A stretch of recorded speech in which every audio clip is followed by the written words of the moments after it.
সাউন্ডগুলো একটু বন্ধ করবে, সাউন্ডগুলো একটু বন্ধ করবে। আমাদের উপস্থিত হয়েছেন বোলপুর লোকসভা কেন্দ্রে তৃণমূল কংগ্রেসের প্রার্থী অসিত মালির সমর্থনে শেষ মুহূর্তে শেষ বেলার নির্বাচনী প্রচারে ব্যস্ত শাসক থেকে বিরোধী সকলে। সেই মতো এদিন তৃণমূল কংগ্রেসের প্রার্থী অসিত মালির সমর্থনে নির্বাচনী প্রচার করতে লাভলি মৈত্র, রাজ চক্রবর্তী RS শেষ মুহূর্তের প্রচারে সাধারণ মানুষ সময় বলে দিচ্ছে বোলপুর লোকসভা কেন্দ্র থেকে তৃণমূল কংগ্রেস মনোনীত প্রার্থী জয়লাভের ক্ষেত্রে 100% আশাবাদী হতে পারে।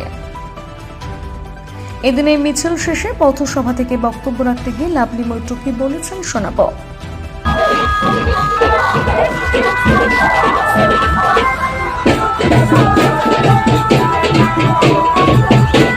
মমতা বন্দ্যোপাধ্যায়, আজকে মমতা বন্দ্যোপাধ্যায় আপনাদের জয়েই মমতা বন্দ্যোপাধ্যায় এতটাই শক্তিশালী যে নরেন্দ্র মোদী ওনাকে ভয় পায়।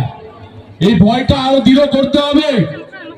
এই আমোদপুরের সবাইকে বলবো, আপনারা ভালো থাকুন, সুস্থ থাকুন, কারণ আপনারা সুস্থ থাকলে আমার বাংলা সুস্থ থাকবে, আর আমার বাংলা সুস্থ থাকলে আমার দেশ ভালো থাকবে।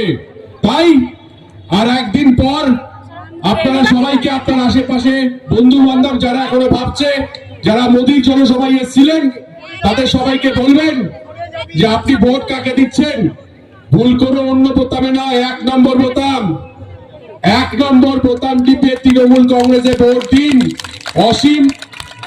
অসিত মালকে বিপুল ভোটে জয়যুক্ত করুন এবং মমতা বন্দ্যোপাধ্যায়ের শক্তি আরো শক্তিশালী করুন।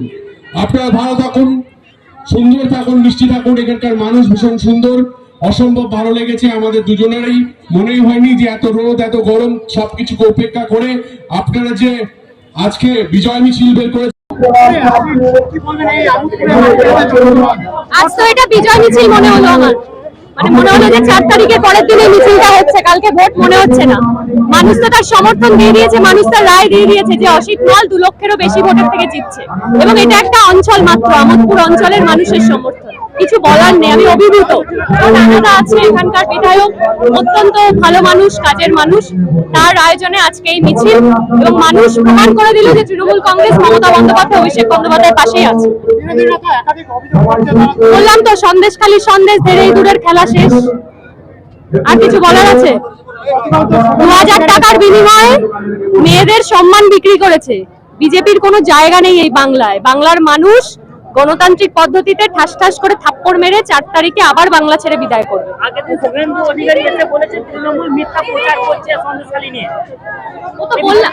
বললাম তো, ওর জায়গা হয়েছে এখন মিথ্যা চক্রান্ত, কুৎসা, অপপ্রচার, ইডি, সিবিআই। কারণ ও জানে 4 তারিখের পর বিজেপি ওকে লাথি মেরে ফেলে দেবে।